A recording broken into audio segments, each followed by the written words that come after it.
মক্কার কাফেররা কোরআনের দাওয়াত গ্রহণ করে নাই, উল্টা আমার নবীকে মক্কার কাফেররা হুমকি দিয়েছে, ধামকি দিয়েছে, বলছে মুহাম্মদ কোরআনের দাওয়াত বন্ধ করে দাও, নাইলে আমরা তোমাকে মক্কা থেকে বের করে দিব। মুহাম্মদ তুমি কোরআনের দাওয়াত বন্ধ করে দাও, নাইলে আমরা তোমাকে জীবনের তরে শেষ করে দিব। মুহাম্মদ তুমি কোরআনের দাওয়াত বন্ধ করে দাও, আমরা তোমাকে ঘর থেকে বের হতে দিব না। এমন পর্যন্ত আল্লাহ রসুলের বিরুদ্ধে মক্কার কাফেররা ষড়যন্ত্র করেছে। এমনকি সাহাবীরা আল্লাহ রসুলের কাছে কোরআন শুনতে আসতেন। এই যে আপনারা কোরআনের মাহফিলে আসছেন, আপনাদেরকে কেউ বাধা দিছে?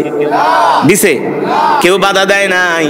কিন্তু যুবক, আল্লাহ রসুলের সাহাবীরা কোরআন শুনতে যাবে, সেখানেও মক্কার কাফেররা বাধা দিত। রাস্তার মোড়ে মোড়ে লাঠি নিয়ে দাঁড়ায় থাকতো, সাহাবীদেরকে ধরে ধরে নির্যাতন করত। এত নির্যাতন করার পরেও রাসূলের সাহাবীরা আল্লাহর কোরআন থেকে দূরে সরে যায় নাই, ঠিক কিনা বলেন? ও মুসলমান, আল্লাহর পয়গম্বরকে আল্লাহ তাআলা ডাক দিয়ে বলে, হাবিব ইন্না আনজালনা ইলাইকা যিকরা লিতুবাইয়িনা লিন-নাস, আপনাকে যে কোরআন দিছি এই কোরআন নিয়ে ঘরে বসে থাকার কোনো সুযোগ নাই। আপনি মক্কার কাফেরদের কাছে বারবার কোরআনের দাওয়াত নিয়ে যান। আল্লাহর নবী, বিশ্ব নবী রহমাতুল লিল আলামিন এই কোরআনের দাওয়াত নিয়ে বারবার মক্কার কাফেরদের কাছে গিয়েছে। মক্কার কাফেররা কোরআনের দাওয়াত গ্রহণ করে নাই।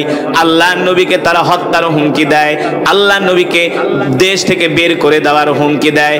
আল্লাহর নবীকে এমন কোনো অত্যাচার নাই, নির্যাতন নাই, জুলুম নাই আল্লাহ রাসূলের উপরে তারা করে নাই। কিন্তু আল্লাহর নবী আল্লাহর কোরআনের দাওয়াত থেকে এক চুল পরিমাণ দূরে সরে যায় নাই, ঠিক কিনা বলেন? আমরাও সেই বিশ্ব নবীর উম্মত, আমরাও আমাদের জান দিয়া মাল দিয়া আল্লাহর কোরআনের পক্ষে থাকবো, ঠিক কিনা বলেন? থাকবো তো ইনশাআল্লাহ। জোরে বলেন ইনশাআল্লাহ। আল্লাহ আমাদের কবুল করুন, বলি আমিন। ও মুসলমান, শেষ পর্যন্ত মক্কার কাফেররা দেখে আল্লাহ রসুলকে কোনো হুমকি দিয়া লাভ নাই। আল্লাহ রসুল মক্কার কাফেরদের কথায় কর্ণপাত করে না। শেষ পর্যন্ত আল্লাহ রসুলের চাচা আবু তালেবের কাছে চলে গেল আবু জেহেল, আবু লাহাবরা। যে বলল, আবু তালেব আমরা আপনাকে সম্মান করি, আমরা আপনাকে শ্রদ্ধা করি, আমরা আপনাকে ভালোবাসি। আবু তালেব শোনেন, আপনি মুহাম্মদকে কোরআনের দাওয়াত বন্ধ করে দিতে বলেন। নাউজুবিল্লাহ বলেন। চাচা আবু তালিব বলল, এই কথা আমি মুহাম্মদকে কোনোদিন এই কথা আমি মুহাম্মদকে বলতে পারবো না। সরাসরি ওদের কথা নাকচ করে দিছে। শেষ পর্যন্ত মক্কার কাফেররা বলল, আবু তালেব শোনেন, যদি মুহাম্মদ কোরআনের দাওয়াত দিতেই থাকে আমরা মুহাম্মদকে জানে মেরে ফেলবো। নাউজুবিল্লাহ বলেন। এই কথা যখন বললেন, চাচা আবু তালেব কাফের হইয়া দেখেন আল্লাহর কোরআনের পক্ষে দাঁড়ায় গেলেন। চাচা আবু তালেব বলে, আবু জেহেল সাবধান, আর একবার যদি মুহাম্মদের কথা মুখে নাও তাহলে আমি তোমার চোখ তুলে ফেলবো। আল্লাহু আল্লাহু আকবার। জোরে বলেন আল্লাহু আকবার। যেই সমস্ত গরু খাওয়া মুসলমান কোরআনের বিরোধিতা করে, ইসলামের বিরোধিতা করে, দ্বীনের বিরোধিতা করে, কোরআনের আইনের বিরোধিতা করে। বাংলাদেশে দেখবেন কিছু রাজনীতিবিদ আছে যারা বলে কোরআনের সাথে রাজনীতির কোনো সম্পর্ক নাই। এরা হলো গণ্ড, মূর্খ, বোবা, শয়তান। আমার নবী কি রাষ্ট্রপ্রধান ছিলেন না? জোরে বলেন। আমার নবী রাষ্ট্রপ্রধান ছিলেন কি ছিলেন না? সাইয়েদনা আবু বকর রাষ্ট্রপ্রধান ছিলেন কি ছিলেন না? এই দেশের এক শ্রেণীর মানুষ চায় শুধু হুজুরদেরকে দাওয়াত দিয়া, খতম পড়ায়, মিলাদ পড়ায় 500 টাকা হাদিয়া দিব। হুজুরদেরকে গোলাম আর চাকর বানায় রাখতে চায়, ঠিক কিনা বলেন? কিন্তু তারা চায় না বাংলার জমিনে আল্লাহর কোরআনের রাজ কায়েম হয়ে যাক, আল্লাহর কোরআনের শাসন কায়েম হয়ে যাক। যদি বাংলার জমিনে আল্লাহর কোরআনের শাসন কায়েম হয় তাহলে কোনোদিন বাংলার জমিনে দুর্নীতি হবে না, চুরি হবে না, সব বন্ধ হয়ে যাবে, সব লুটপাট বন্ধ হয়ে যাবে, চাঁদাবাজি বন্ধ হয়ে যাবে, টেন্ডারবাজি বন্ধ হয়ে যাবে, ডাকাতি বন্ধ হয়ে যাবে। দেখেন না, এই বিশ্ব রোড বানাইতে বানাইতে দেরি 6 মাসের মাথায় পিচ ফাইটা যায়, ব্রিজ ভাঙ্গা পড়ে, স্কুলের দেওয়াল ফাইটা যায়। কারণ কি? সব চোরেরা খায়া ফেলায়। সব চোরেরা কি করে? খেয়ে ফেলে। যদি আল্লাহর কোরআনের আইন কায়েম হয়ে যায় তাহলে জনগণের সম্পদ কেউ মারার সাহস পাবে না, ঠিক কিনা বলেন? চুরি ডাকাতি হবে না, জিনা ব্যভিচার হবে না। আপনি যদি 500 টাকার একটা নোট নিয়ে নড়িয়া থেকে বাসে ওঠেন, দেখবেন গুলিস্তানে নামার আগে পকেট মেরে আপনার 500 টাকা শেষ, পকেট মেরে নিয়ে নিবে। আর যদি শোনেন 50,000 টাকার একটা ভান্ডিল নিয়ে ঢাকা যাইতেছেন রাত্রবেলা, দেখবেন কাজিরহাট পার হওয়ার পরেই ঢাকায় দাঁড়ায় রয়েছে। কথা কেন বিশ্বাস করেন না? ডাকাইতের কবলে তো পড়েন নাই, আমি 3 বার পড়ছি। 3 বার? কয়বার? এখন ডাকাইতে আমার দিকে, হুজুর আমাদের কপাল এত ভালো, শুধু আপনারই পাই। সালাম দিয়ে হুজুর আপনি খুব সুন্দর ওয়াজ করেন, কেরাত পড়েন, একটু আগে শুনে আসছি, হুজুর যা পাইছেন দেন। হুজুর অন্য মানুষের টাকা টুকা ডাকাতি করে ওগুলার ভিতরে ভেজাল আছে, আপনার টাকার ভিতরে কোনো ভেজাল নাই, আপনার টাকা হালাল টাকা। ও মুসলমান, যদি আল্লাহর কোরআনের রাজ কায়েম হয়ে যেত, আল্লাহর কোরআনের আইন বাংলার জমিনে প্রতিষ্ঠিত হয়ে যেত, তাহলে চুরি ডাকাতি সব কিছু বন্ধ হয়ে যেত। ঠিক কিনা বলেন? আল্লাহ তাআলা সেই কারণেই বলছে, হাবিব আমি আল্লাহ আপনাকে যেই কোরআন দিয়া পাঠাইছি, এই কোরআনের রাজ আপনি কায়েম করবেন, কোরআনের আইন আপনি বাস্তবায়ন করবেন। এই কোরআনের কথা বলার কারণেই মক্কার কাফেরদের কাছে আল্লাহ রাসূল শত্রু হয়ে গেলেন। শেষ পর্যন্ত চাচা আবু তালেবকে বললেন, আবু তালেব মুহাম্মদকে বলে দাও, যদি সে কোরআনের দাওয়াত বন্ধ করে দেয় তাহলে আমরা মুহাম্মদের যা চাই আমরা মুহাম্মদকে তাই দিব। আবু লাহাব উঠে বলে, শোনো আবু তালেব, মুহাম্মদকে বলবা যদি মুহাম্মদ কোরআনের দাওয়াত বন্ধ করে দেয় আমরা মুহাম্মদকে মক্কার বড় নেতা বানায় দিব, মুহাম্মদকে আমরা মক্কার নেতৃত্ব তার হাতে তুলে দিব, আমরা মুহাম্মাদের কথায় উঠবো বসবো, শুধু বলবা মুহাম্মদ যেন কোরআনের দাওয়াত বন্ধ করে দেয়। চাচা আবু তালিব বলে, ঠিক আছে, দ্বিতীয় নাম্বার প্রস্তাব বলো। এবার আবু লাহাব বলে, দ্বিতীয় নাম্বার প্রস্তাব হলো মুহাম্মদ যদি অর্থের মালিক হতে চায় আমরা মুহাম্মদকে অর্থের মালিক বানায় দিব, তারপরেও বলো মুহাম্মদ যাতে কোরআনের দাওয়াত বন্ধ করে দেয়। 3 নম্বরে মক্কার কাফেররা চাচা আবু তালেবের কাছে প্রস্তাব দেয়, ও আবু তালেব মুহাম্মদকে বলবা যদি মুহাম্মদ সুন্দরী নারী চায় মক্কার সব সুন্দরী নারীগুলো আমরা মুহাম্মদের ঘরে তুলে দিব। বলেন নাউজুবিল্লাহ। চাচা আবু তালিব বলল, আবু জেহেল গেট আউট, বের হয়ে যাও, তোমরা যে 3টা প্রস্তাব দিয়েছো এই 3টা প্রস্তাব আমি ভাতিজার কাছে বলবো। আল্লাহ রাসূল বাড়িতে নাই। সন্ধ্যার সময় আল্লাহর নবী বাড়িতে আসলেন। চাচা আবু তালিব ডাক দিলেন, তাআলাও ইয়া আম্মি ইয়া মুহাম্মদ, ভাতিজা এদিকে আসো। আল্লাহ রাসূল আসলেন। আসার পরে চাচা আবু তালিব বললেন, ভাতিজা আজকে সকাল বেলা তুমি বাড়ি থেকে বের হওয়ার পরে মক্কার বড় বড় নেতারা আমাদের বাড়িতে আসছিল। আল্লাহ নবী বলে, কেন গো চাচা, মক্কার কাফেররা আমাদের বাড়িতে আসলো, বড় বড় নেতারা, কারণ কি? চাচা আবু তালেব বলে, ভাতিজা শোনো, মক্কার বড় বড় নেতারা প্রস্তাব দিয়ে গেছে তুমি যদি কোরআনের দাওয়াত বন্ধ করে দাও মক্কার কাফেররা তোমাকে নেতা মেনে নিবে, তোমার নেতৃত্বে মক্কার কাফেররা চলবে। আল্লাহ রাসূল বললেন, চাচা দ্বিতীয় নম্বরে কি বলেছে? চাচা আবু তালেব বলেন, ভাতিজা দ্বিতীয় নম্বরে মক্কার কাফেররা বড় বড় নেতারা বলেছে তুমি যদি অর্থ চাও তোমাকে অর্থবিত্তের মালিক বানায় দিবে। চাচা তৃতীয় নম্বরে মক্কার কাফেররা কি বলেছে? ভাতিজা মক্কার কাফেররা বলেছে যদি সুন্দরী নারী চাও তোমাকে সুন্দরী নারী তোমার ঘরে উঠায় দিবে, তারপরেও যদি তুমি কোরআনের দাওয়াত বন্ধ করে দাও। এই কথা শোনার পরে আল্লাহ রাসূলের চোখগুলো লাল হয়ে গেল। আল্লাহ রাসূল ক্রোধে গোসায় ফেটে পড়ল।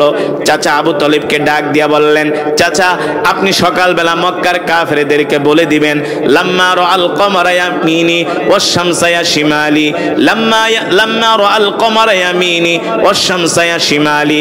চাচা আপনি মক্কার কাফেরদেরকে বলে দিবেন, এক হাতে যদি মুহাম্মদকে চন্দ্র দেওয়া হয় আর এক হাতে যদি মুহাম্মদকে সূর্য দেওয়া হয়, আল্লাহর কসম করে বলি আল্লাহর পয়গম্বর মুহাম্মদ সাল্লাল্লাহু আলাইহি সাল্লাম আল্লাহর কোরআনের দাওয়াত থেকে এক চুল পরিমাণ দূরে সরে যাবে না। আল্লাহু আকবার, জোরে বলুন আল্লাহু আকবার। ও মুসলমান, আল্লাহ রাসূল তাদের প্রস্তাবগুলো নাকচ করলেন। শেষ পর্যন্ত মক্কার কাফেরদের চোখ রাঙানি উপেক্ষা করে আল্লাহর নবী কোরআনের দাওয়াত দিতে লাগলেন। কিছুদিন পরে নবুয়তের 10ম হিজরিতে চাচা আবু তালেবের ইন্তেকাল হয়ে যায়। কথাগুলো ভালো করে খেয়াল করেন। 10ম হিজরিতে নবুয়তের চাচা আবু তালেবের ইন্তেকাল হয়ে যায়। এতদিন চাচা আবু তালিবের ভয়ে মক্কার কাফেররা আল্লাহর নবীকে কিছু বলতে সাহস পায় নাই। এখন যেহেতু চাচা আবু তালেব নাই, মক্কার কাফেররা বলে মুহাম্মদের শক্ত খুঁটি আবু তালেব নাই, এবার মুহাম্মদকে চতুর্দিক দিয়া ধরো। মক্কার কাফেররা আল্লাহর নবীর বিরুদ্ধে চতুর্দিক থেকে ষড়যন্ত্র শুরু করে দিল। এমন কোন ষড়যন্ত্র নাই আল্লাহ রসুলের উপরে তারা করে নাই।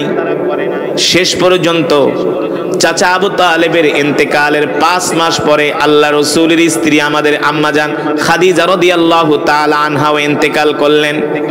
এবার আল্লাহ নবী মক্কার জমিনে একা হয়ে গেলেন। চাচা আবু তালেবও নাই, আম্মাজান খাদিজাও নাই। এতদিন চাচা আবু তালেব আল্লাহর নবীকে শেল্টার দিয়েছেন, ছায়ার মতো করে চাচা আবু তালিব আল্লাহ রসুলের সাথে ছিলেন। চাচা আবু তালিবও নাই, আম্মাজান খাদিজাও নাই। মক্কার কাফেররা আরো অত্যাচার বাড়ায় দিল আল্লাহ রসুলের উপরে। আল্লাহর নবী দেখলেন কোন দিকে মক্কায় শান্তি নাই, শুধু আল্লাহর নবীর উপরে অত্যাচার, নির্যাতন আর জুলুম। এবার চাচা আবু তালিবের ইন্তেকালের পরে, আম্মাজান খাদিজার ইন্তেকালের পরে আল্লাহর নবী বললেন মক্কায় তো এখন আমার আপন কেউ নাই, এবার একটু তায়েফে যায় দেখি তায়েফের মানুষদেরকে দাওয়াত দিলে তারা ইসলাম গ্রহণ করে কিনা। সিরাতের কিতাবের মধ্যে আসছে আল্লাহর নবী তায়েফের ময়দানে 15 মাস ছিলেন। কত মাস? কত মাস? আল্লাহর নবী তায়েফের ময়দানে 15 মাস ছিলেন। দেখেন আল্লাহর নবী ইসলামের জন্য কত কষ্ট করছে। 10 বছর পর্যন্ত মক্কায় দাওয়াত দিল, মক্কার কাফেররা দিন গ্রহণ করে না। এবার নবী বুক ভরা আশা নিয়ে গেলেন তায়েফে। 15 মাস ছিলেন। তায়েফের যত বড় বড় নেতা 3 জনের কাছে আল্লাহর নবী গেলেন। একজনের নাম হলো মাসউদ, আরেকজনের নাম হলো হাবিব, আরেকজনের নাম হলো উনওয়া ইবনে সিনান। 3 জনের কাছে আল্লাহর নবী দাওয়াত নিয়ে গেলেন। প্রথম জন বললেন মুহাম্মদ, মক্কার জমিনে এত ধনী ধনী মানুষ থাকতে আল্লাহ তোমার মতো মানুষকে কেন নবী বানাবে? তোমার মতো গরিব মানুষকে কেন নবী বানাবে? বলেন নাউজুবিল্লাহ। দ্বিতীয় জন বলল মুহাম্মদ, আমি তোমার কথা শুনবো না, তোমার সামনে যেতেও আমি রাজি না, সুতরাং তুমি আমাকে ডিস্টার্ব করবে না, এখান থেকে তুমি চলে যাও। এইভাবে করে মক্কার তায়েফের 3 জন নেতারা আল্লাহর দিন গ্রহণ করলো না, আল্লাহর নবীকে অপমান করলো। শুধু অপমানই করে নাই, তায়েফের বড় বড় নেতারা যুবকদেরকে, শিশুদেরকে ডাক দিয়া বলে, ইয়া আইয়ুহাত তিফ, এ শিশুরা এদিকে আসো, এই যে লোকটা আসছে এটা হলো একটা পাগল, হুয়া মাজনুন, তাকে পাথর মেরা তায়েফ থেকে বিতাড়িত করো। 1 মাইল 2 মাইল 3 মাইল না, 5 কিলোমিটার রাস্তা আল্লাহর নবীকে তারা দৌড়াইছে আর পাগল পাগল বলে আল্লাহর নবীকে পাথর মারছে। এক একটা পাথরের আঘাতে আল্লাহ রসুলের শরীর ক্ষত বিক্ষত হয়ে গেছে। আল্লাহ রসুলের জামা মোবারক রক্তে লাল হয়ে গেছে। একটা কাফের এসে আল্লাহর নবীর ডান পা মোবারকে একটা পাথর মারলেন। আল্লাহর নবী এই পাথরের আঘাত খেয়ে তায়েফের ময়দানে পড়ে গেলেন। রসুলের পালক পুত্র যায়েদ ইবনে হারেসা রাদিয়াল্লাহু তাআলা আনহু, তিনি আল্লাহ রসুলের হাত ধরে একটা আঙ্গুরের বাগানের পাশে নিয়ে বসালেন। ওই আঙ্গুরের বাগানের মালিকের নাম ছিল উতবা। নাম কি? উতবার নাম শুনছেন? এই উতবা হলো আল্লাহ রসুলের আরেক দুশমন। তার বাড়ি হলো মক্কায়, তার আঙ্গুরের বাগান হলো তায়েফে। দেখে আল্লাহর নবীকে পাথর মেরে তায়েফবাসীরা রক্তাক্ত কইরা দিছে। উতবাও ছিল আল্লাহ রসুলের আত্মীয়। একদিকে উতবা আল্লাহ রসুলের অনেক বড় দুশমন ছিল, কিন্তু তায়েফের ময়দানে আল্লাহ রসুলের এই অবস্থা দেখে উতবা কষ্ট পাইল। বলল, হায় রে, মুহাম্মদ কত ভালো মানুষ, মুহাম্মদ হলো আলামিন, আমরা কোনোদিন মুহাম্মদের গায়ে হাত দেই নাই, কিন্তু তায়েফের মানুষগুলা মুহাম্মদকে চিনে নাই, এইভাবে মুহাম্মদকে পাথর মেরে রক্তাক্ত করলো। উতবার মায়া লেগে গেল। আত্মীয়তার সম্পর্কের একটা দোল খেতে শুরু করলো। হতে পারে মোহাম্মদ আমাদের শত্রু, কিন্তু মোহাম্মদ তায়েফে আইসা এইভাবে মার খাইছে, উতবা এই জিনিসটা সহ্য করতে পারে নাই, উতবার মায়া লেগে গেছে। উতবার আঙ্গুরের বাগানের পাশে আল্লাহ রসুল গাছের সাথে হেলান দিয়া বসে আছেন, আল্লাহ রসুলের শরীর থেকে রক্ত ঝরতেছে। উতবা তার গোলাম মালিকে ডাক দিছে, মালি এদিকে আয়। ওই যে যেই যুবকটা বসে আছে, এই যুবককে আমি চিনি, ওই আমাদের আত্মীয়, নাম হলো মোহাম্মদ ইবনে আব্দুল্লাহ, অনেক ভালো মানুষ, আমরা কোনোদিন মোহাম্মদের সাথে বেয়াদবি করি নাই, কিন্তু তায়েফের মানুষগুলো তাকে চিনে নাই, না চিনে তাকে পাথর মেরে রক্তাক্ত করছে। যাও যাও, কিছু আঙ্গুর নিয়ে মোহাম্মদকে দিয়ে আসো। উতবার গোলাম মালি কিছু আঙ্গুর নিয়ে আল্লাহ রসুলের কাছে গেলেন, যে বললেন নেন এই আঙ্গুরগুলো আপনি খান। বলল আঙ্গুরগুলো কোত্থেকে আনছো? বলে এই বাগানের যিনি মালিক তিনি আপনাকে দিছেন। বলে বাগানের মালিকের নাম কি? বলে উতবা। আল্লাহ নবী তাকায় দেখেন উতবা আঙ্গুরের বাগানের পাশে বসে আছে। উতবা বলে মোহাম্মদ তুমি খাও। এবার আল্লাহ নবী দুইটা আঙ্গুর নিয়া বিসমিল্লাহ বলে মুখে দিলেন। উতবার গোলাম মালি বলল মিন আইনা জিতা, আপনি কোত্থেকে আসছেন? বলে জিতু মিনাল মক্কা, আমি মক্কা থেকে আসছি। আপনি মক্কা থেকে আসছেন মানে আপনি যেন কি বলে আঙ্গুর খাইলেন? বলে বিসমিল্লাহ বলে আমি আঙ্গুর খাইলাম। বলে আজ পর্যন্ত এই তায়েফের ময়দানে, তায়েফের মাটিতে আমি কোনো মানুষকে বিসমিল্লাহ বলে খেতে দেখি নাই।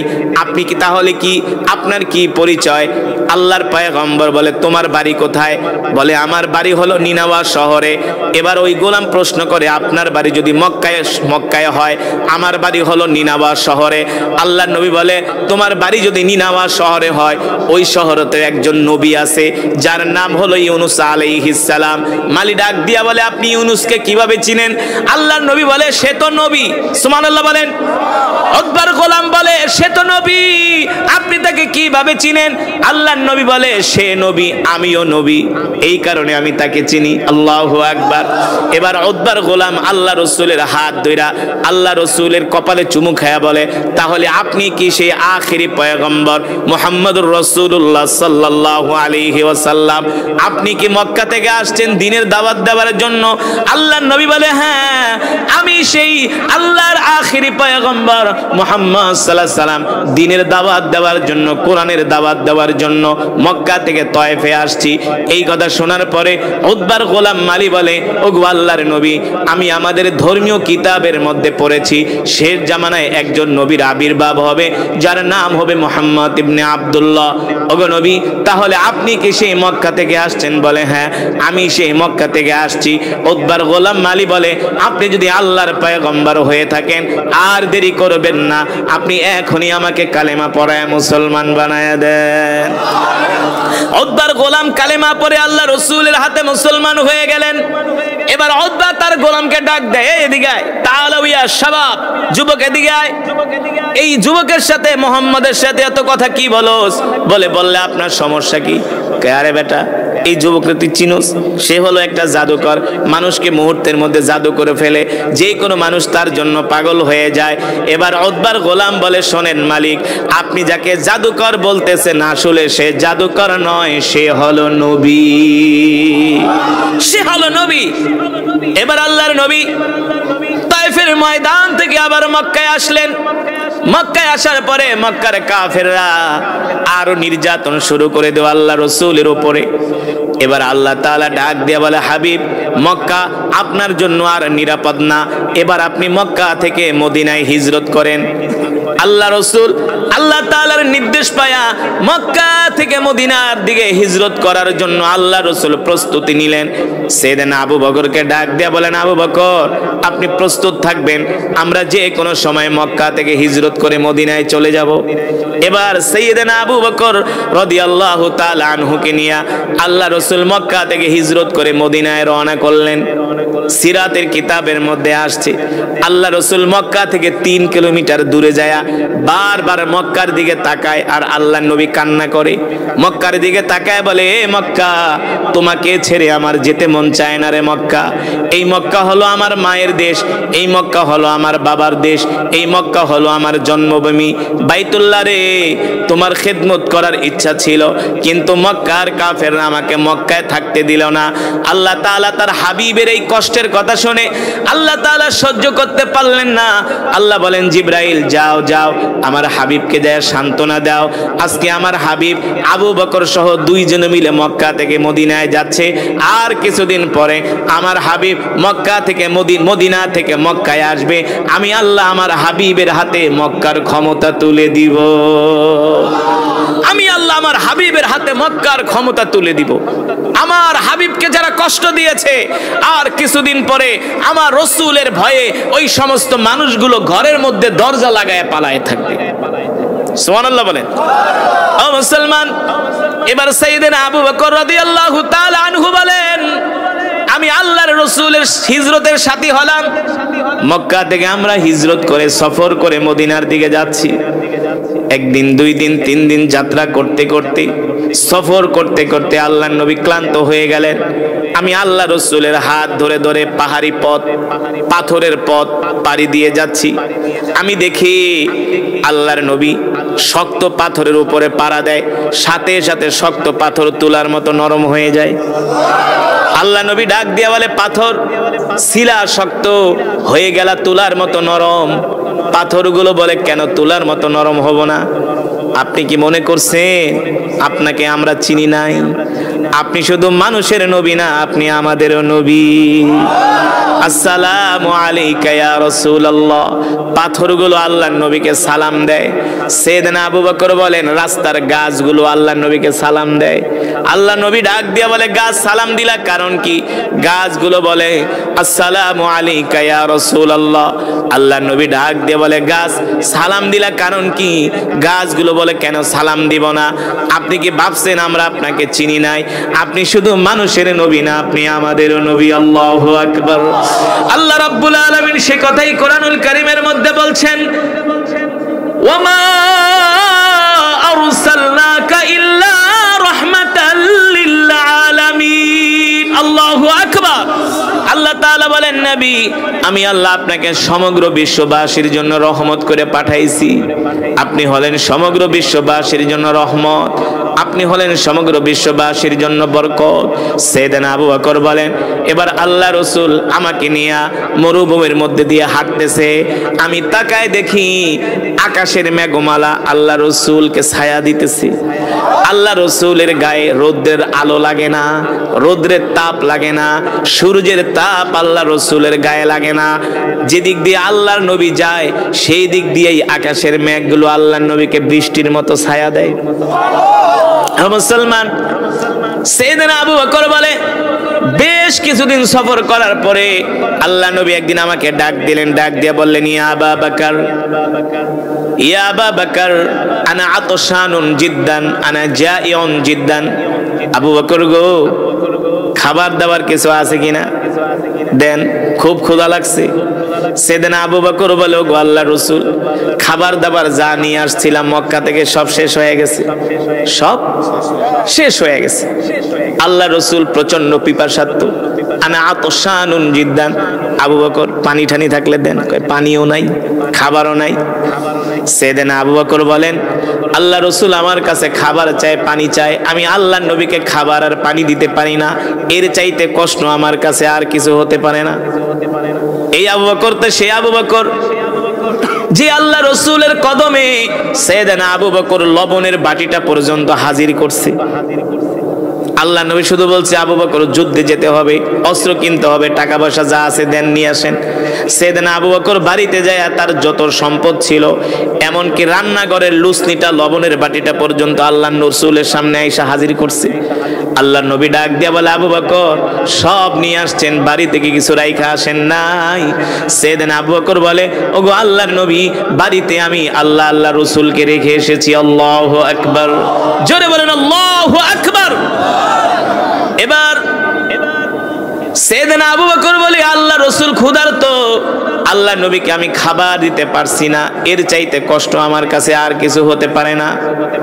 এবার আল্লাহ রসুল সাইয়েদনা আবু বকরকে বলে, আবু বকর দেখেন তো মরুভূমির মধ্যে কোনো ঘর বাড়ি দেখা যায় কিনা। সাইয়েদনা আবু বকর বলে, মরুভূমির মধ্যে আবার ঘর বাড়ি কোত্থেকে আসবে? শত শত কিলোমিটার মরুভূমি, এখানে তো মানুষ তো বাস করা দূরের কথা, কোনো জীবজন্তু তো ভয়ে থাকে না এই মরুভূমির মধ্যে, এখানে ঘর বাড়ি কোত্থেকে আসবে? আল্লাহ নবী বলে, আবু বকর দেখেন যদি কোনো ঘর পাওয়া যায়, কোনো বাড়ি পাওয়া যায়, আমরা সেখানে যাব, বিশ্রাম নিব, তাদের বাড়িতে আমরা মেহমানদারি গ্রহণ করব। সাইয়েদনা আবু বকর বলে, আল্লাহ রসুলের জবান দিয়া এই কথা বের হওয়ার সাথে সাথে 10 কদম দিতে পারি নাই, দেখি মরুভূমির মধ্যে একটা বাড়ি দেখা যায়। জোরে বলেন আল্লাহু আকবার। আল্লাহ রসুলের জবানের কত বরকত, কত পাওয়ার, ঠিক কিনা বলেন? মরুভূমির মধ্যে একটা ঘর দেখা যায়। এবার সাইয়েদনা আবু বকর বলেন, ওগো আল্লাহ রসুল উনজুর ইলাল আমাম, সামনের দিকে তাকায় দেখেন মরুভূমির মধ্যে একটা ঘর দেখা যায়। আল্লাহ নবী বলে, আবু বকর চলেন চলেন, ওই বাড়িতে যে আমরা মেহমানদারি গ্রহণ করব, ওই বাড়িতে যে আমরা কিছু পানি ঠানি তাদের কাছে চাইবো, কিছু খাবার দাবার চাইবো, বিশ্রাম নিব। যখন সূর্যের আলো কমবে আমরা আবার আমাদের সফর শুরু করব। সাইয়েদনা আবু বকর বলেন, আমি আল্লাহ রসুলের হাত ধরে ওই বাড়ির দিকে যেতেছি। আল্লাহ রসুলের হাত ধরে আমি ওই বাড়ির দিকে যেতেছি। যেতে যেতে আমরা একেবারে বাড়ির সামনে চলে গেলাম। দেখি বাড়ির সামনে যায়া বাড়ির অবস্থা বেশি ভালো না, ভাঙ্গাচোরা একটা ঘর, ভিতর থেকে দরজা লাগানো। আমি যা দরজার নক করলাম, ইফতাহিল বাব, একবার নক করার পরে দরজা খোলে না, দ্বিতীয়বার নক করার পরে দরজা খোলে না, তৃতীয়বার নক করার পরে দরজা খোলে না, চতুর্থবার আওয়াজ আসলো, কে গো তোমরা কোত্থেকে আসছো? সাইয়েদনা আবু বকর বলেন, জিনা মিনাল মক্কা ইলাল মদিনা, আমরা দুইজন মুসাফির মক্কা থেকে আসছে মদিনায় যাব। ভালো কথা, তোমরা মক্কা থেকে আসছো মদিনায় যাবা, তাহলে আমার বাড়িতে কেন? সাইয়েদনা আবু বকর বলে, তোমার বাড়িতে আসছি আমরা দুইজন পথিক, যদি তোমার ঘরে কোনো খাবার থাকে আমাদেরকে একটু খাবার দিতে পারো। ভিতর থেকে আওয়াজ আসছে, নাহনু ফাকিরুন জিদ্দান, আমরা গরিব মানুষ, খাবার কোত্থেকে দিব? সাইয়েদনা আবু বকর বলে, তাহলে পানি ঠানি থাকলে দাও। বলে, খাবারও নাই পানিও নাই, খাবারও নাই পানিও নাই। আল্লাহ নবী বলে, আবু বকর খাবারও নাই পানিও নাই? এই কথা শুনে আল্লাহ রসুল একটা মুস্কি হাসি দিলেন। এবার ওই ঘরের মানুষ বলতেছে, শোনো পথিক, হয়তোবা তোমরা আমাদের পরিচয় জানো না, আমার নাম হলো উম্মে মাবাদ, আমার স্বামীর নাম হলো আবু মাবাদ, আমরা একেবারে গরিব মানুষ, একেবারে দরিদ্র মানুষ, তোমাদেরকে মেহমানদারি করানোর মতো আমাদের কাছে কিছু নাই। আমার স্বামী বকরি চড়ানোর জন্য মাঠে গেছে, মাঠ থেকে আসবে, বকরি থেকে দুধ দোয়াবে, সেই দুধ আমরা পান করি, আর গাছ থেকে কিছু খেজুর পেড়ে আমরা খাই, আর মাঝে সাঝে আমার স্বামী কোনো খান থেকে কোনো খাবার টাবার আনলে, জব টম আনলে, সেগুলো আমরা খায়া বাঁচি। আমরা আমাদের হাতে আমাদের ঘরে কোনো খাবার দাবার নাই। এই কথা শোনার পরে আল্লাহ নবী দেখেন উম্মে মাবাদের ঘরের সামনে একটা বকরি বাঁধা। কি বাঁধা? একটা বকরি।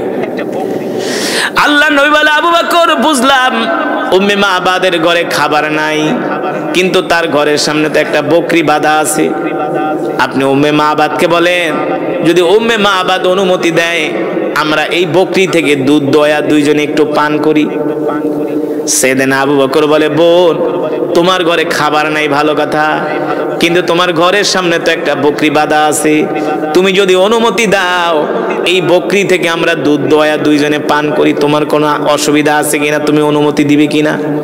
ওই মহিলা ঘর থেকে বলে, শোনো পথিক, তোমরা জানো না আমার ঘরের সামনে যেই বকরিটা বাঁধা, এটা হলো একটা অসুস্থ বকরি, হাঁটতে পারে না, চলতে পারে না, বাচ্চা দেয় না, দুধ দিবে কোত্থেকে? আল্লাহ নবী বলে, আবু বকর আপনি শুধু উম্মে মাবাদ থেকে অনুমতি দেন, হোক অসুস্থ বকরি, হোক দুধ দেয় না, হোক হাঁটতে পারে না, চলতে পারে না, শুধু অনুমতি আনেন, এই বকরি থেকে দুধ দোয়ানোর দায়িত্ব আমার। জোরে বলেন সুবহানাল্লাহ। আপনারা কোনোদিন অসুস্থ বকরি থেকে দুধ দোয়াইছেন? দুধ দিছে? হ্যাঁ?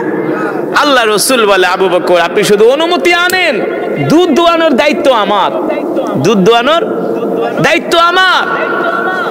সাইয়েদনা আবু বকর বলেন, আল্লাহ রসুলের জবান দিয়া যেহেতু এই কথা বের হয়েছে, নিশ্চয়ই কোনো কারণ আছে। আছে না? কারণ তিনি হলেন রহমাতুল্লিল। যে নবীর কথা আল্লাহ কোরআনে বলছেন, ওয়ামা আরসালনাকা ইল্লা রাহমাতাল লিল আলামিন। আল্লাহু আকবার। আমার নবী এমন নবী, আমার নবী বরকতের নবী, রহমতের নবী, ঠিক কিনা বলেন? ও মুসলমান, আমরা কোন নবীর উম্মত? যেই নবী একবার জবান দিয়া যেটা বের হয় সেটা আল্লাহ দোয়া কবুল করে নাই। রাসূলের জবান দিয়া কথা বের হতে দেরি, দোয়া কবুল হইতে দেরি নাই। আল্লাহ রাসূলের ঘরে খাবার নাই, জিবরাইল আসছে, আয়েশা বলে নবী আপনি তো অনেক কষ্টে আছেন, আল্লাহর কাছে চান। আপনি যদি চান আল্লাহ তাআলা উহুদ পাহাড়কে স্বর্ণে পরিণত করে দিবে। আল্লাহ রাসূলের চাওয়া লাগে নাই।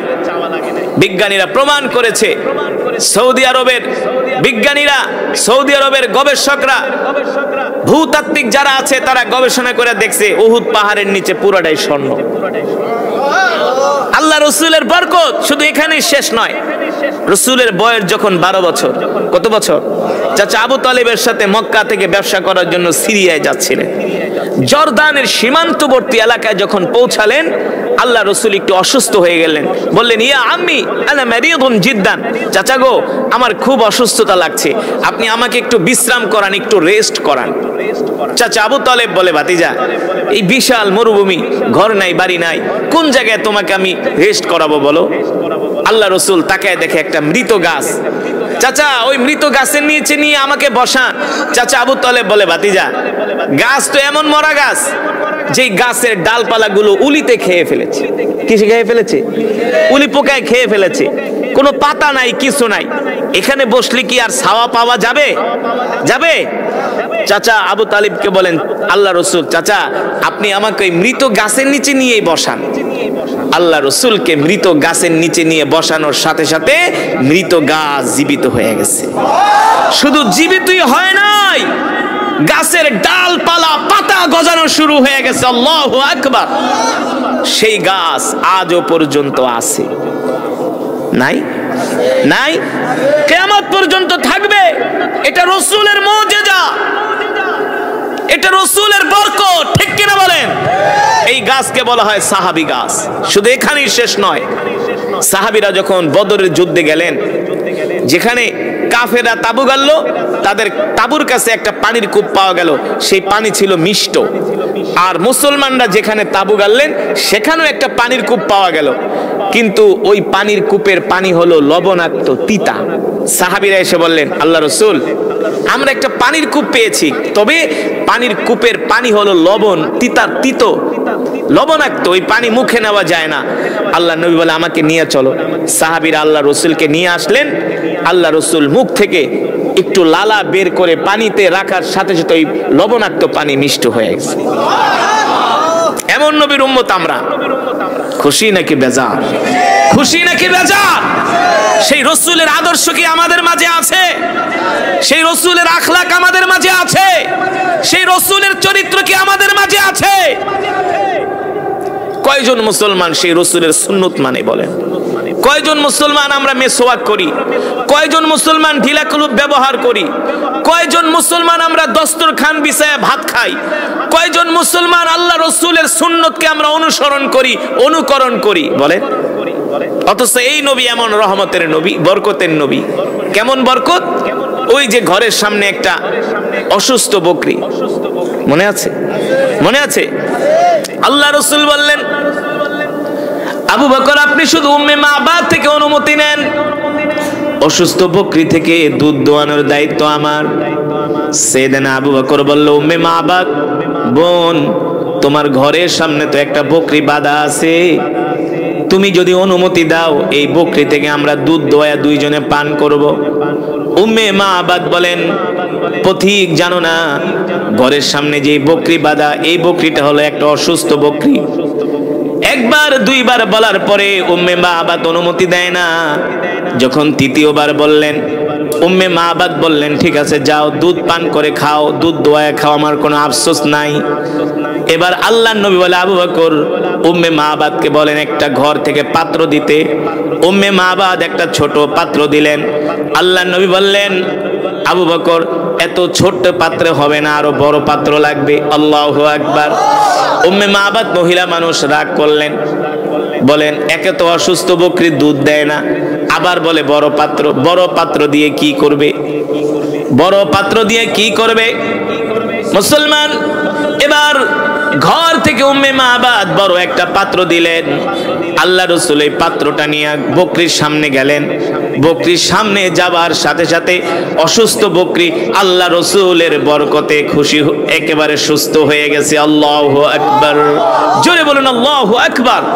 অসুস্থ বকরি সাথে সাথে আল্লাহ রাসূলের বরকতে সুস্থ হয়ে গেছে। শুধু বকরি সুস্থই হয় নাই, আল্লাহ রাসূলকে সালাম দেয়, আসসালামু আলাইকা ইয়া রাসূলুল্লাহ। আল্লাহ রাসূল ডাক দিয়ে বলে, বকরি সালাম দিলা কারণ কি?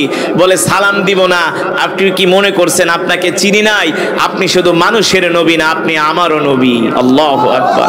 ওগো আল্লাহ রাসূল, আপনাকে দেখার পরে আমি সুস্থ হয়ে গেছি। আল্লাহ রাসূল সেই অসুস্থ বকরি থেকে দুধ দোয়ালেন, সেই অসুস্থ বকরি সুস্থ হয়ে গেছে। এই হলো আমাদের বিশ্বনবী, ইমামুল আম্বিয়া, সাইয়্যিদুল মুরসালিন, খাতামুন নবিয়্যিন। মুসলমান, আমরা যে কোরআনের মাজমায় আসছি, এই কোরআনের জন্য আল্লাহ রসুল উহুদের ময়দানে দান মোবারক শহীদ করেছেন, ঠিক কিনা বলুন? তায়েফের ময়দানে রক্ত দিয়েছেন। রসুলের সাহাবীরা আল্লাহর কোরআনের জন্য জীবন দিয়েছেন, ঠিক কিনা বলেন? আল্লাহ রাব্বুল আলামিন সে কথাই কোরআনুল কারীমের মধ্যে বলেন, ইন্না নাহনু নাযালনা যিকরা ওয়া ইন্না লাহু লাহাফিযুন। ইন্না নাহনু নাযালনা যিকরা ওয়া ইন্না লাহু লাহাফিযুন। ও আমার হাবিব, আমি আল্লাহ আপনার উপর যেই কোরআন নাজিল করেছি, এই কোরআন হেফাজত করার দায়িত্ব আমি আল্লাহ আমার নিজ হাতে গ্রহণ করেছি। সুবহানাল্লাহ বলেন। মুসলমান, আল্লাহ রাব্বুল আলামিন তার হাবিবকে বললেন, হাবিব, ইন্না আনজালনা ইলাইকা যিকরা লিতুবাইয়িনা লিন-নাস। নবী গো, আমি আল্লাহ আপনার উপর যেই কোরআন নাজিল করেছি, এই কোরআন নিয়ে আপনি ঘরে বসে থাকবেন না, এই কোরআন দিয়ে আপনি মানুষদেরকে দাওয়াত দেন। আরো জোরে বলেন সুবহানাল্লাহ। আপনারা মনে করেন রমজান মাসে শুধু খতমে তারাবি পড়লেই কোরআনের হক আদায় হয়ে যায়? এত সোজা না। 2-4টা ওয়াজ মাহফিলে আইসা কোরআনের ওয়াজ শুনলেই কোরআনের হক আদায় হয়ে যায়, এতটা সোজা না। আল্লাহ তাআলা এই কোরআন শুধু খতম পড়ার জন্য নাজিল করে নাই, নাজিল করছে। এই কোরআন শুধু খতম পড়ার জন্য নাজিল করে নাই। আজকে যদি মুসলমান বুঝতো এই কোরআন আল্লাহ কেন নাজিল করছে, এই কথা যদি মুসলমান বুঝতো, তাহলে সন্তানকে ইটালি পাঠানোর জন্য জমিন বিক্রি করে না? ইটালি পাঠানোর জন্য জমিন বিক্রি করে, বিদেশে পাঠানোর জন্য কত টাকা খরচ করে। যদি মুসলমান জানতো আল্লাহ তাআলা কোরআন কেন নাজিল করছেন, এই কথা যদি মুসলমান উপলব্ধি করত, বুঝতে পারত, তাহলে মুসলমান আল্লাহর কোরআনের জন্য নিজের জীবন দিয়ে দিত। শুধু এই কোরআনের তেলাওয়াত শুনলেই কোরআনের হক আদায় হবে না। শুধু কোরআন দিয়ে খতম পড়লেই কোরআনের হক আদায় হবে না। বাবা মরে গেছে, 40 দিন পরে 40 জন ইমাম দাওয়াত দিয়া 10টা গরু জবাই করায়া 50,000 মানুষকে খিচুড়ি খাওয়াইলে কোরআনের হক আদায় হবে না। আল্লাহর নবী রাহমাতুল লিল আলামিন, যার কোনো গুনাহ ছিল না, যার জন্য আল্লাহ তাআলা জান্নাতকে ওয়াজিব করে দিয়েছেন, সেই নবীও তো উহুদের ময়দানে দান মোবারক শহীদ করেছে। সেই নবী তায়েফের ময়দানে রক্ত দিয়েছে কেন? কারণ কি? নবী তো চাইলে ঘরের ভিতরে বসে শুধু তাসবিহ টিপতে পারতেন। কথা বলেন, আমার কথা বুঝতেছেন? আপনাদের অনেকের এখানে মুরব্বী আছেন, কথাগুলো ভালো করে বুঝে যাবেন আজকের মাহফিল থেকে। আমাদের প্রতি কোরআনের হক আছে। আল কুরআন হুজ্জাতুল লাকা ওয়া আলাইকা। আল্লাহর নবী বলেন, কোরআনের প্রতি আমাদের হক আছে, আমাদের প্রতি কোরআনের হক আছে। আমরা যদি কোরআনের হক আদায় না করি, কাল হাসরের ময়দানে আল্লাহর কোরআন আল্লাহর আদালতে আমাদের বিরুদ্ধে মামলা দায়ের করবে। আল্লাহর কোরআন মামলা দায়ের করবে। কেন মামলা দায়ের করবে? আল্লাহর কোরআন বলবে, আল্লাহ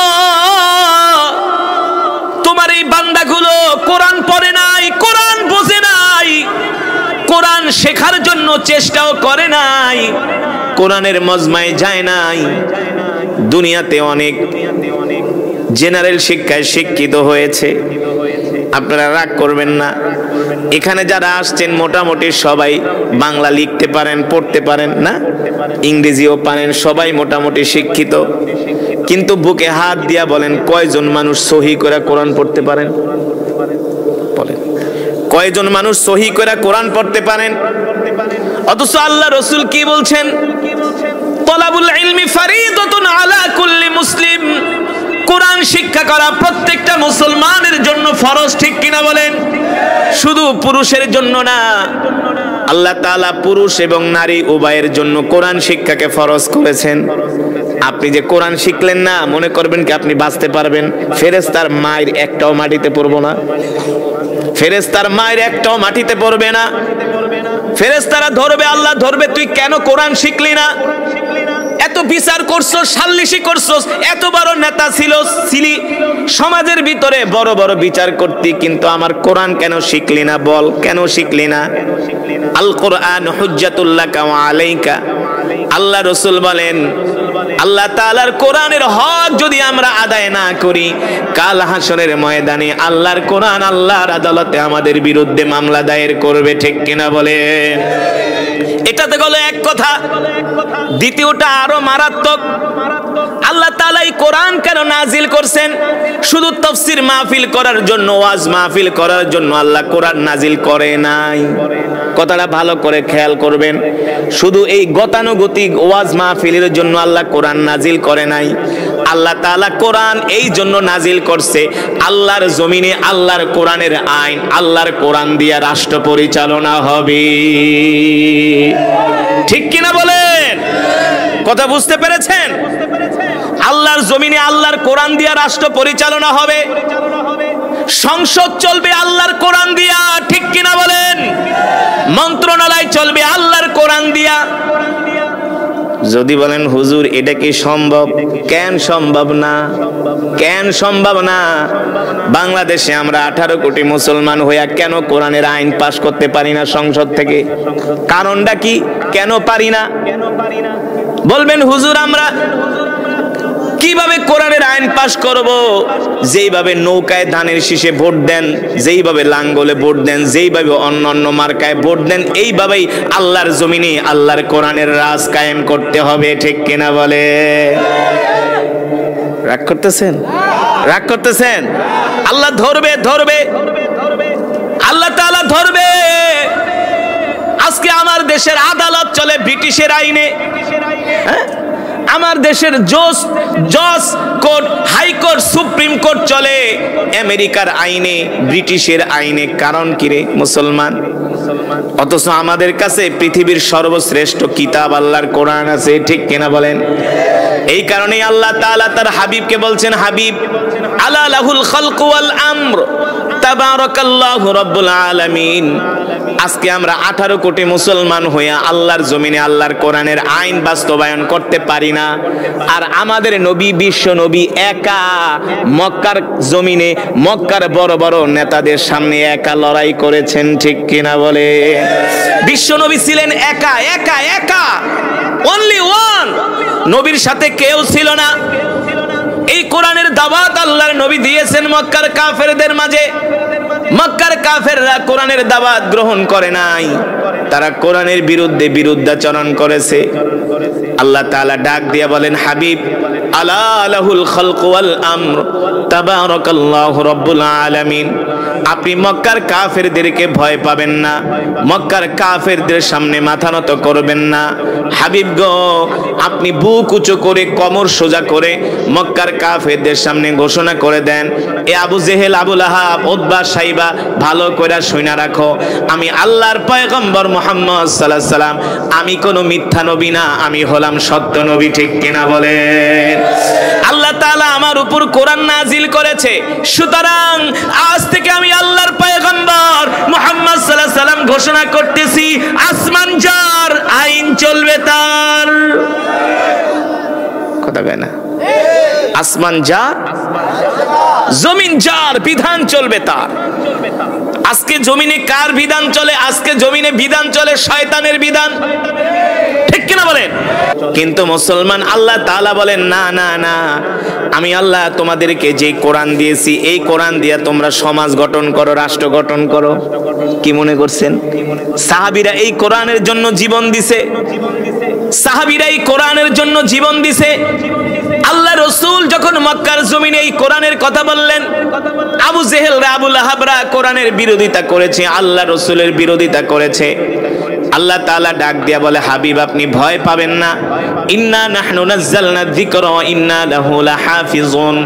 নবী গো, আমি আল্লাহ আপনার উপর যে কোরআন নাজিল করেছি এই কোরআন হেফাজত করার দায়িত্ব আমি আল্লাহ আমার নিজ হাতে গ্রহণ করেছি। শুধু আমি কোরআন হেফাজত করব না, আপনি যে কোরআনের পক্ষে আছেন আমি আল্লাহ আপনাকেও হেফাজত করব। আমরা যদি কোরআনের পক্ষে থাকি আমাদেরকে হেফাজত করবেন কে? আমাদেরকে সাহায্য করবেন কে? আল্লাহ তাআলা বলছে আমি ওয়াদা দিলাম, ওয়াদাল্লাহু আল্লাযীনা আমানু মিনকুম ওয়া আমিলুস সালিহাতি লা ইস্তাখলিফান্নাহুম ফিল আরদি কামা ইস্তাখলাফাল্লাযীনা মিন ক্বাবলিহিম। আল্লাহ রাব্বুল আলামিন বলেন আমি ওয়াদা দিছি, ওয়াদা করলাম, তোমরা যদি কোরআনের পথে চলো, দ্বীনের পথে চলো, তোমরা যদি মুমিন হও, আমি আল্লাহ পৃথিবীর রাষ্ট্র ক্ষমতা তোমাদের হাতে তুলে দিব, ঠিক কিনা বলে? ও মুসলমান, শেষ পর্যন্ত আল্লাহর রাসূল বিশ্বনবী বারবার মক্কার কাফেরদের কাছে কোরআনের দাওয়াত নিয়ে গিয়েছেন। মুসলমান, সেই রবের জবানের কালাম থেকে আমি এতক্ষণ পর্যন্ত তেলাওয়াত করেছি, আমি কোরআনুল কারীম পড়েছি, আপনারা শুনেছেন। কি পেয়েছেন? এক এক হরফে 10টি করে নেকি পেয়েছেন। আমি যদি 10,000 শব্দ তেলাওয়াত করে থাকি, 10,000কে 10 দিয়া গুণ দেন, কত হয়? শরীয়তপুরের মানুষ হিসাব জানে না, 1 লাখ। কত? যদি আমি 20,000 শব্দ তেলাওয়াত করে থাকি, 20,000কে 10 দিয়া গুণ দেন, 2 লাখ। সুবহানাল্লাহ বলেন। যত হাজার শব্দ আমি পড়েছি আল্লাহ ভালো জানেন, তত হাজারে 10 নেকি করে আমাদের আমল নামায় ঢুকে গিয়েছে। খুশি নাকি বেজার? এই সওয়াবগুলো বাড়িতে বসে থাকলে পাইতেন, কম্বল গরম করলে পাইতেন, চায়ের দোকানে চা খেলে পাইতেন। তাহলে আজকের মাহফিলে এসে লস হয়েছে নাকি লাভ? শুধু এখানেই শেষ নয়, আরো সুসংবাদ আছে আপনাদের জন্য। এই মাহফিলে যারা এসেছেন সকলেই এক খতম করে করে কোরআনুল কারীমের সওয়াব পেয়েছেন। কিভাবে বলতে পারবেন? বলতে পারবেন কিভাবে? তিরমিজির বর্ণনায় আসছে, আল্লাহ রাসূল বলেন, সাহাবী আবু সাঈদ আল খুদরি রাদিয়াল্লাহু তাআলা আনহু থেকে হাদিসটি বর্ণিত। বিশ্বনবী রাহমাতুল লিল আলামিন বলেন, কেউ যদি সূরাতুল ইখলাস 3 বার তেলাওয়াত করে আল্লাহ তাআলা তার আমলনামায় পূর্ণ এক খতম কোরআনুল কারীমের সওয়াব দান করে। তাহলে আজকের মাহফিলে আসার কারণে আমরা এক একজন এক এক খতম করে কোরআনুল কারীমের সওয়াব পেয়েছি। খুশি নাকি বেজার? বলি আলহামদুলিল্লাহ। আরো জোরে বলি আলহামদুলিল্লাহ। দেখুন, আজকের মাহফিলে আসার কারণে এক একজন এক এক খতম করে কোরআনুল কারীমের সওয়াব পেয়েছেন। তো বর্তমানে এক খতম কোরআন শরীফ পড়ায় দেখেন, ইমাম লাগবে কয়জন? 5 জন। 5 জন ইমাম হইলে ঠিক মতো পড়ে না। চা খাইবো, গল্প করবো, হেও কাছে তো ফতুয়া আছে। 10 জন ইমাম লাগে এক খতম কোরআন শরীফ পড়াইতে হইলে। আপনারা দাওয়াত দিবেন কম হলেও 10 জন। কয়জন? 10 জন হইলে 1 ঘন্টায় মোটামুটি 10 জন ইমাম সাহেব এক খতম কোরআন পড়তে পারে। বুঝতে পারছেন? তো 10 জন ইমাম সাহেব দাওয়াত দিলেন, আপনার বাড়িতে কি 10 জন ইমাম কে এমনি আইবো? না, এত সোজা না। এক ইমাম কইবো, শোনেন আমার ডায়াবেটিস, চিনি টিনি খাওয়া নিষেধ, একটু দেশি গায়ের দুধ দিয়া পায়েস রাইন দেন। আরেকজনে কইবো, আমি ভাই ব্রয়লার মুরগি টুরগি খাই না, একটু দেশি মুরগি রাইন দেন। আরেকজনে কইবো, গরু টরু খাই না, একটু সুরেশ্বর যায় নদী থেকে একটা বড় পাঙ্গাস মাছ কিনে আইনেন। খাওয়ানো ভালো, মেহমানদারি করা কি ভালো। তা আয়োজন করলেন, দুপুরবেলা দোয়া ঠোয়া কইরা খাওয়া ঠাওয়ার পরে কইবো, তালুকদার সাহেব জায়গা। মানে কি? মানে কি? ये हाल तेरा चाल है, मकसूद तेरा माल है। ঠিক কিনা বলেন? হাদিয়া দিবেন, হাদিয়া দেওয়া নেওয়া সুন্নত। আমি কেন বললাম? যে শীতের ভিতরে আজকের মাহফিল এসে আপনাদের লস হয় নাই, লাভ হয়েছে, ঠিক কিনা বলেন? কত লাভ হয়েছে এটা এখন বুঝবেন না, চোখ দুইটা বুঝুক তারপরে বুঝবেন। ইমানের পাওয়ার না থাকলে এই কথাগুলোর উত্তর দেওয়ার সময় শয়তান এসে আপনার মুখ চেপে ধরবে। শয়তান বলবে এই কথাগুলো তুই বলিস না, কারণ এই কথাগুলো আওয়াজ করে বললে শয়তান নারাজ হয়, আর খুশি হন আরশের মালিক, জমিনের মালিক আল্লাহ রব্বুল আলামিন। তো আমরা কাকে খুশি করতে চাই?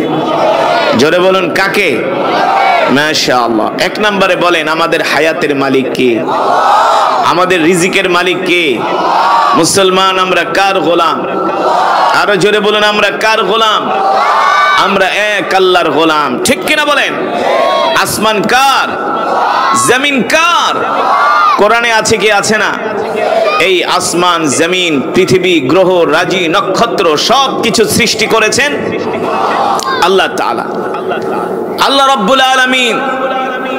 সারা পৃথিবীর রাজা বাদশাদের ক্ষমতা শেষ হয়ে যায়, কথা বলে না? কেউ 5 বছরের জন্য আসে, কেউ 20 বছরের জন্য, কেউ 10 বছর, কেউ 50 বছর, কেউ 100 বছর। ফেরাউন ছিল 450 বছর, ঠিক না? কিন্তু একদিন না একদিন ফেরাউনের ক্ষমতা শেষ হয়েছে। কিন্তু আমার রবের ক্ষমতা কি কোনোদিন শেষ হবে? হ্যাঁ, আমি যে রবের জবানের কালাম থেকে তেলাওয়াত করলাম, আমার রব এই পৃথিবীর এই বিশাল সাম্রাজ্যের মালিক, ঠিক কিনা বলেন? যার নির্দেশে সূর্য ওঠে, আবার যার নির্দেশে সূর্য ডুবে যায়, ঠিক কিনা বলুন? সেই রসুলের উম্মত আমরা। তো আসুন, এত সৌভাগ্যবান রসুলের উম্মত আল্লাহ তাআলা আমাদেরকে বানিয়েছেন, যে রসুলের উম্মত হওয়ার জন্য আগেকার পয়গম্বররা পর্যন্ত দরখাস্ত করেছেন। আল্লাহ তাআলা বিনা দরখাস্তে আমাদেরকে সেই রসুলের উম্মত বানিয়েছেন। আসুন, সেই রসুলকে আমরা নিজেদের জীবন থেকে, নিজেদের জীবনের চেয়েও আমরা রসুলকে ভালোবাসি। আল্লাহ রসুলের সুন্নতগুলো আমরা মানি, আল্লাহ রসুলের আদর্শগুলো আমরা আমাদের সমাজে বাস্তবায়ন করি। রসুলের সুন্নতগুলো খুঁজে খুঁজে আমরা পালন করব। আমরা মিসওয়াক করে নামাজ পড়ব, দস্তরখানা বিছায় ভাত খাবো, রাস্তা দিয়ে হাঁটলে আমরা ডান দিক দিয়ে হাঁটবো, এক মুসলমান আর এক মুসলমানকে দেখলে আমরা সালাম দিব, এতিমদেরকে খাওয়াবো, ক্ষুধার্তদেরকে খাওয়াবো। আর সর্বশেষ কথা হলো, আমরা এক মুসলমান আর এক মুসলমানের সাথে সুন্দর আচরণ করব। কোনো মুসলমান মুসলমানের সাথে ঝগড়া করব না, কোনো অমুসলিমের সাথে ঝগড়া করব না। আল্লাহ তাআলা আমাদের সকলকে আল্লাহ